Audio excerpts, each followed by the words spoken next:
And so in today's practice, I am obviously going to use my glasses because yesterday I couldn't find them, so I was struggling a bit. Um, I'm going to use my glasses. Um, I'm going to use the template in two different ways today because I also want to work a little bit smaller. So I'm just going to get the pins out. Oh, get out. And I'm going to line up one of the bases.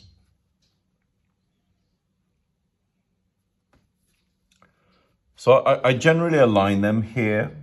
So I'm using this bottom of the cut to line up with the line of the pad. And then I'm using the anchoring pins, which are 0.7 millimeter. So let's just zoom in a little bit more. And I'm going to anchor the template. Just double check that I'm on that line.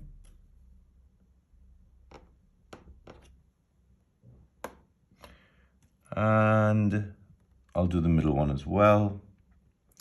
So these are 0.7 of a millimeter thin. So look, it doesn't move.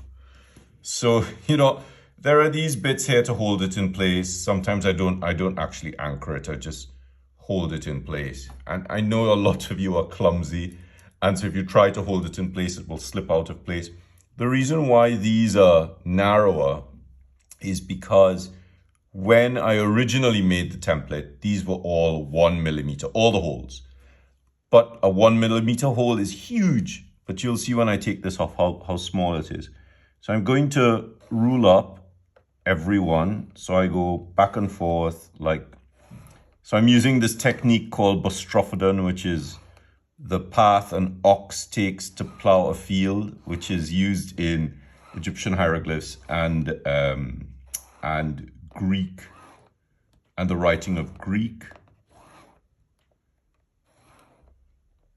So I'm just ruling up the whole page. This is actually the simplest use of the template. So I've ruled up the entire thing. I'm going to take the anchoring pins off and you'll see the holes are actually quite small. And they won't interfere with you at all. So I also want to do this at 55 degrees. So where's the 55? There it is.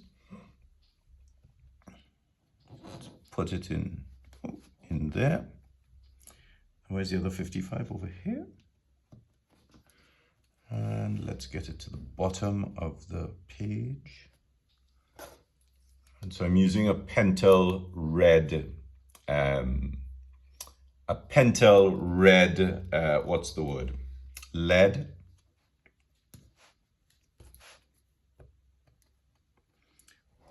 One.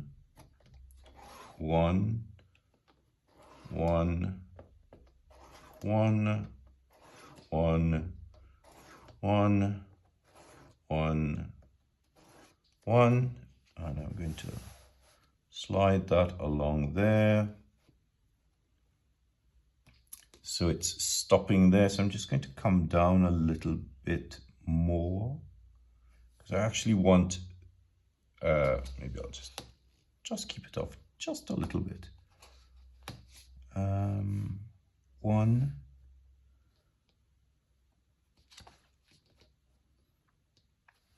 Maybe I'll go up a little bit more. That is 1 and that is 1. Where is it gone? There it is. So what I'm doing is I'm looking for the red line so that it goes inside of the cut that has the little bar on it, so that I'm not guessing where I have to make these lines. And of course, because it's raised, I'm going to have to hold it down from the top.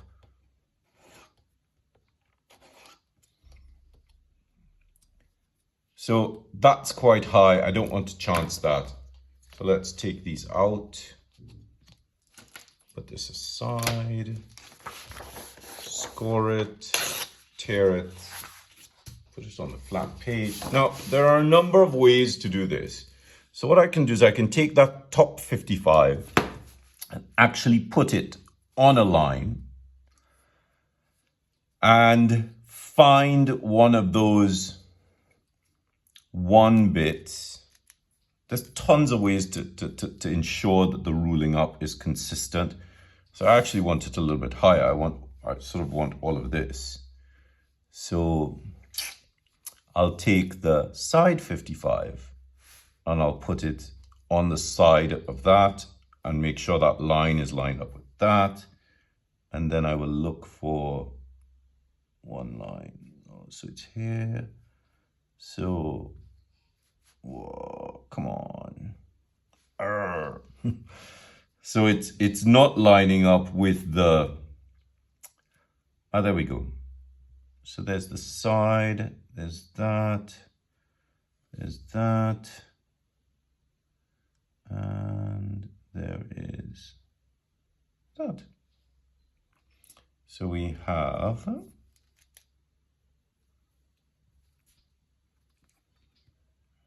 one and one and one and one and one and one.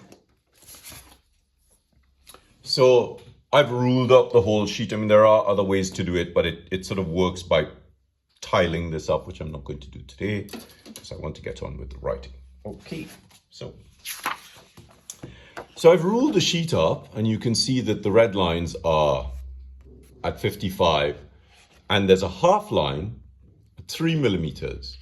And that's really important because, you know, one of the main aims of the template was to allow me to write with a smaller tool like a Sakura. What day is this? Day 6.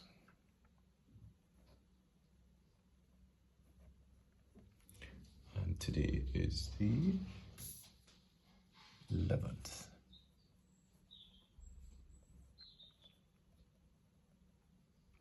So if I was writing a letter, and this is one of the reasons I call these pads practice and correspondence, is by being able to halve the lines, I could very quickly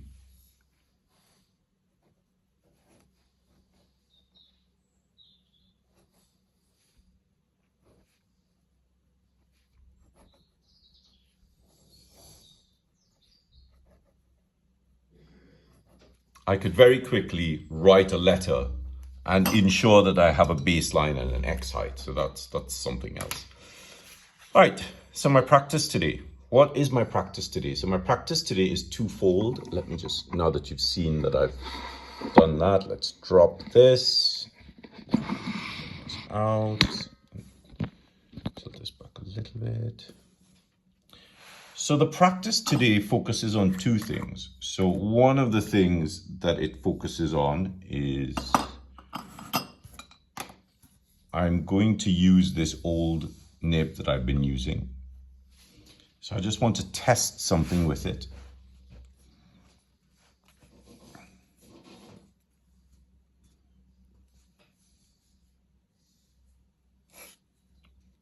So it still produces a really nice hairline.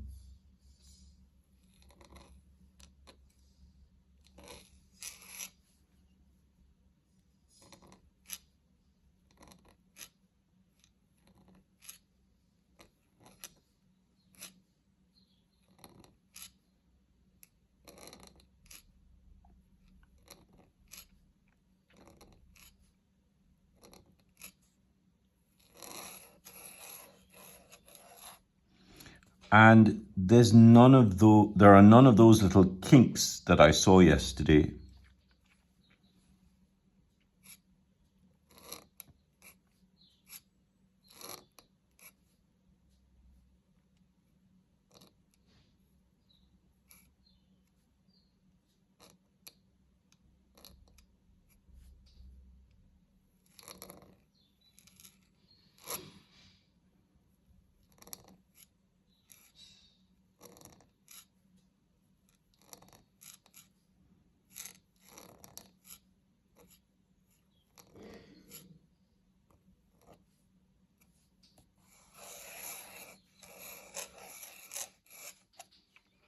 So really, there are none of those kinks showing up.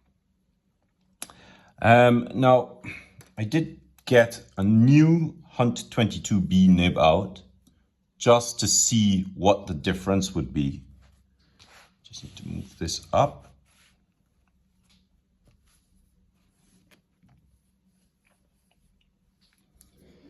Just double checking that I have enough ink on there. So of course the new Hunt 22B nib produces a hairline that's twice, that's half as thin as the first one. So it should allow me to write at 3 mil quite easily.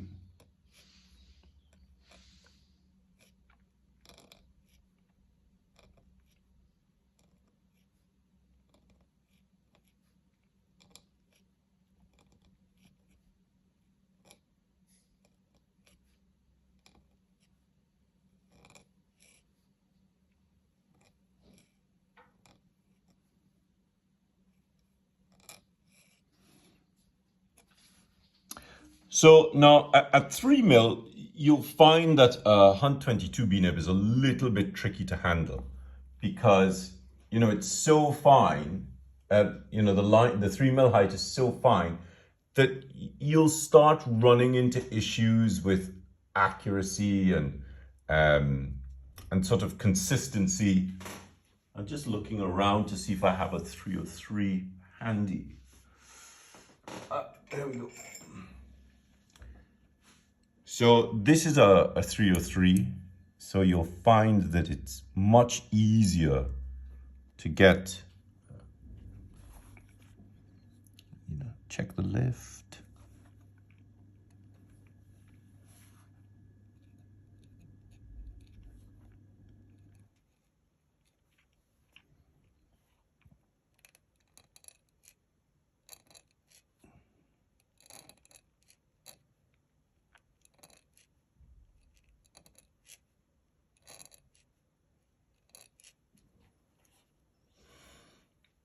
I'll zoom in a little bit more.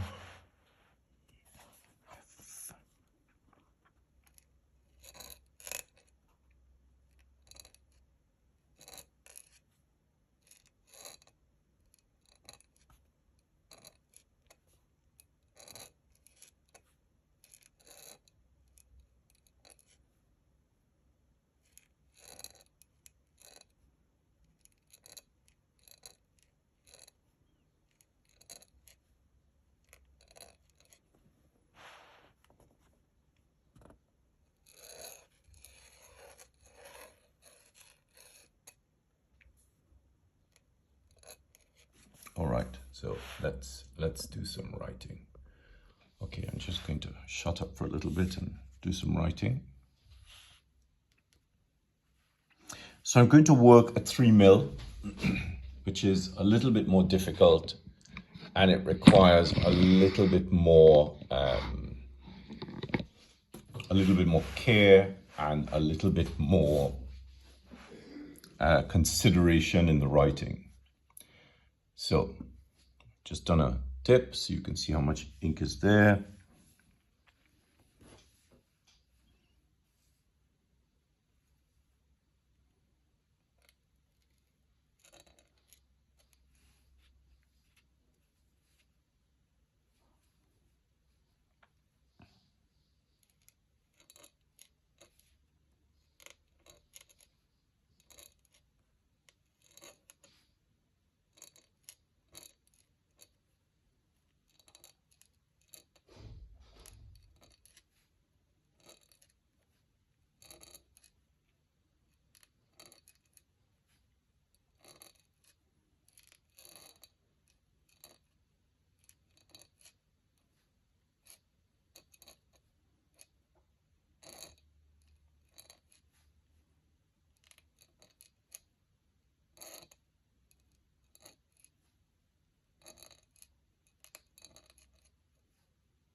because the nib is so fine, I really need to make sure the lift is helping me.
I haven't dipped again. I was going to dip, but I just want to see how long this will last.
So the ink's just run out. So let's just make a little note of where that ran out here.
All right, so what was the point of this?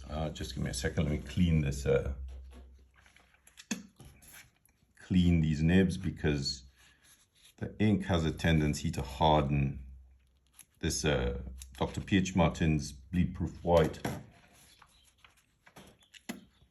has a tendency to harden on the nibs, and that can cause additional problems later on.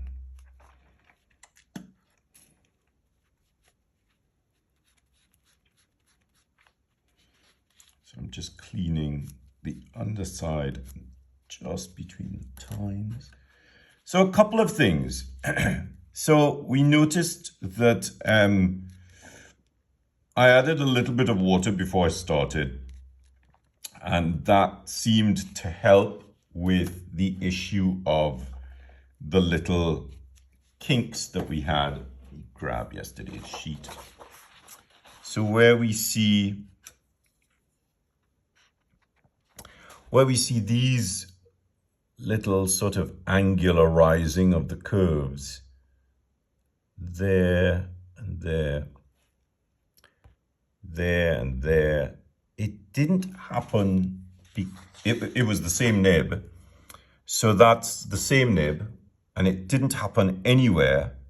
So it, even though you have, let's see if you could see that nib, you could just see there's a little edge on it. Even though you have a little edge on it, you can still get these smooth shapes. It's really down to the viscosity. Then the new, so let's see if you can see these two lines. That's the old nib, and that's the new Hunt 22B nib. And you can see this is a lot thinner than that is. Then this is a 303, which incidentally, this is an old 303. And it's, let's see if we could get these two lines on. You could just see that, and then look at this. So you can really see how much finer the 303 is. And of course, what I really want you to focus on is what I am practicing here today. Today's practice is writing between two lines at 3 mil. And there is a tendency when you're writing at 3 mil to start making ascenders and descenders and majuscules larger than the, now I use a 1-to-1 ratio, larger than the ratio. So once I got through, and remember, this to here is all one dip. And then of course, there are those tiny majuscules, but I was really being conscious of trying to stay between the baseline and the cap height. So there's a lot here that I want to look at again, and I'll sort of look at this once I've gotten off the live, once I've gotten off the recording, because I need to sort of get in quite close and really look at it. So I think a good thing as well is to compare yesterday's work to today's work, and I am seeing a dramatic increase in accuracy, and because I'm being really conscious of the practice. So so I hope that's helping you. I hope it's encouraging you in your practice. I hope it's encouraging you to see what I'm looking for in my practice. And just remember, you know, this is my practice. You know, I don't expect you to be doing this. I'm just showing you that I do practice every day.